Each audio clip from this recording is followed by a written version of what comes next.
पिछले 40 साल में क्या हुआ अफ़गानिस्तान? कभी रूस का दबदबा, कभी अमेरिका का दबदबा।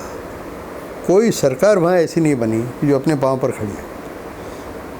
पहली बार ऐसा होगा कि रूस और अमेरिका दोनों का दबदबा वहाँ नहीं होगा। जैसे सरदार दाऊद की सरकार थी या उसके बाद 5 प्रधानमंत्रियों की सरकार हुई ज़ाहिर शाह के ज़माने तक या सरदार दाऊद के ज़माने तक, बिल्कुल शुद्ध अफ़गान सरकार थी। सरदार दाऊद की हत्या असलम वतनजार ने की। असलम वतनजार बाद में हफीज़ुल्लाह अमीन की सरकार में गृह मंत्री बने। असलम वतनजार से मैं कई बार मिला हूँ, आजकल वो शायद मास्को में रहते हैं। तो असलम वतनजार ने भी दाऊद की हत्या न रूसियों के इशारे पे की न अमरीकियों के इशारे पे की, अपनी ही दमखम से उन्होंने मार गिराया। मेरा कहना ये है कि वो जो सरकार बनी थी 1978 में, 1.5-2 साल तक वो जो चली, वो शुद्ध पठानों की सरकार थी, अफ़गानों की सरकार थी। पठानों नहीं, अफ़गानों की सरकार। उसके बाद से जो सरकारें आई, बबरक कारमाल की आई, नजीबुल्लाह की आई, नॉर्दर्न अलायंस की आई अमेरिकी समर्थन से, तालिबान की आई, वो भी अमेरिकन समर्थन था, पाकिस्तानी समर्थन था। सब बाहरी टेकों से आई वो सरकार।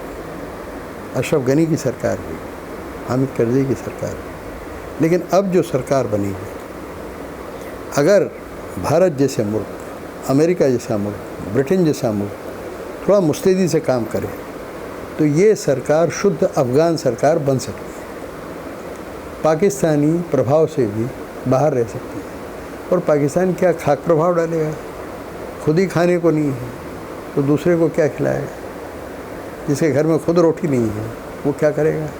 अफ़गानिस्तान को क्या दे सकता है पाकिस्तान? कुछ नहीं। तो कोशिश ये करना चाहिए कि भारत वहाँ पर बहुत सक्रिय भूमिका निभाए, बहुत पॉजिटिव भूमिका निभाए, अफ़गानों की मदद करे, अफ़गानों को रास्ता दिखाए कि देखो भाई सही रास्ता ये है। और ये एक ऐसा अद्भुत मौका है कि जब हम पाकिस्तान से अपने रिश्ते बहुत सुधार सकते हैं। पाकिस्तान को हम कहें कि देखो इन अफ़गानों की तुमसे बेसिक लड़ाई है, डोरेंट लाइन को नहीं मानते हैं, तुम्हारे प्रभुत्व को, पंजाबी प्रभुत्व को नहीं मानते हैं, तुमसे शिकायतें भी बहुत हैं। तुम्हारे यहाँ जो 30 लाख अफ़गान गए थे उनको बहुत शिकायतें, हमसे कोई शिकायत नहीं किसी अफ़गान, किसी तौर किसी बात पे कहीं कोई शिकायत नहीं अफ़गान, कि हमारी बात सुनते हैं।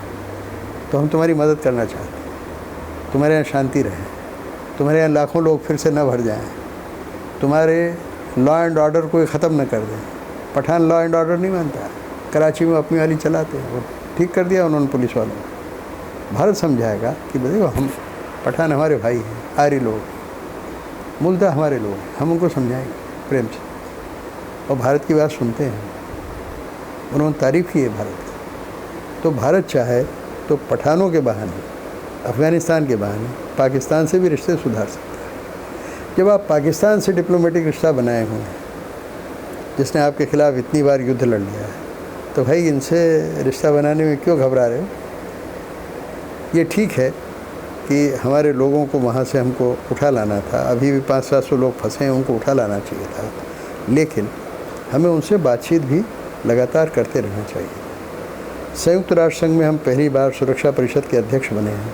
हमको वहाँ प्रस्ताव लाना था कि वहाँ 1 साल के लिए शांति सेना भेजें और वहाँ शांति स्थापित करें। उसके बाद चुनाव कराया जाए, जो भी जीते, तालिबान जीते तालिबान सत्ता में आ जाए, ज़ाहिर शाह के लोग जीते वो आ जाएँ, और जो जीते वो आ जाए। लेकिन हमने वो अवसर खो दिया, क्योंकि हमारा विदेश मंत्रालय, क्या बताऊँ, मुझे इतना दुख होता है, इतना योग्य व्यक्ति हमारा विदेश मंत्री है, जो भारत का मतलब जिसके पिता के सुब्रमण्यम भारत के पक्के राष्ट्रवादी थे, मेरे परम मित्र थे। उनके साथ मैंने 2-3 साल काम किया डिफेंस इंस्टीट्यूट में, मैं सीनियर फेलो था, वो डायरेक्टर थे। और ये लड़का जयशंकर उनका डिप्लोमेट रहा, 30-35 साल इसने विदेश मंत्रालय में लगाया, हमारा विदेश सचिव रहा। क्या कर रहे हैं मेरे समझ में नहीं आ रहा। उसको बहुत योग्यतापूर्वक काम करना चाहिए। मुझे समझ में नहीं आ रहा है कि हमारे इन सारे अफसरों को क्या हुआ।